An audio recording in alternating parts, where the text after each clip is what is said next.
Everyone is watching the situation in Iran right now. The pilot rescue, the fraying ceasefire, the Strait of Hormuz, and they're saying, this don't make no sense, but it only looks like a mess if you assume the goal is peace. If you look at the material reality, you aren't really seeing a failure, as much as I hate to say it. You're seeing a colonial enterprise in its most aggressive, final stage. Let's look at the math of what some people call the Trump fuck-up loop. Step 1. The US and Israel bomb Iran and shut down the Strait of Hormuz, essentially lighting $60 billion of global energy and taxpayer money on fire. Step 2. An Imperial pilot goes down because you started a war for regional dominance that no one asked for. Step 3. You spend another $1 billion on a high-risk rescue mission.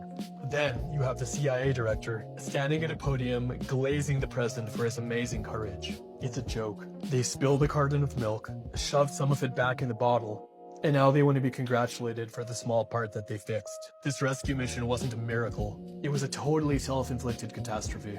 And now it's being used as a PR stunt to mask a failing war effort. Now look at the ceasefire. Let's look at the receipts. Reuters is already reporting that this deal is under extreme strain before the talks in Islamabad even started. And let's look at that little contradiction that nobody's supposed to notice for some fucked up reason. As I said in my last video, Pakistan said the ceasefire included Beirut. Israel kiboshes that. JD Vance and the US claim it's just a misunderstanding. But no, this isn't confusion.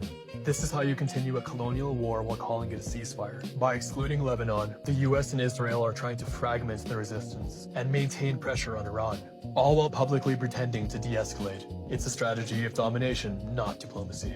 Then you have the Strait of Hormuz. Reuters and AP are reporting that traffic is still heavily disrupted. Trump is promising, it'll be open soon, which is an admission that he doesn't actually control it right now. This is a checkpoint for 20% of the world's energy. The US is overextended. They're pulling missile batteries from China just to defend Israel. And while China is desperately pushing for stabilization because their economy depends on that oil, the US and Israel are operating under a totally different logic: escalation. They're using the global energy supply as a pressure point to force a total surrender that isn't coming.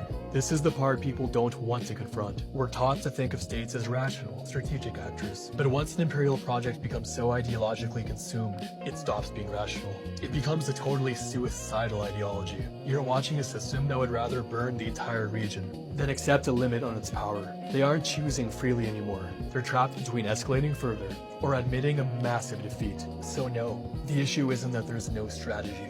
The issue is that the strategy is domination, not peace. Once you stop assuming that they want stability, the violations in Lebanon, the disruption of Hormuz, and the constant escalation all start to make perfect sense. It's not chaos. It's an empire that doesn't know how to stop.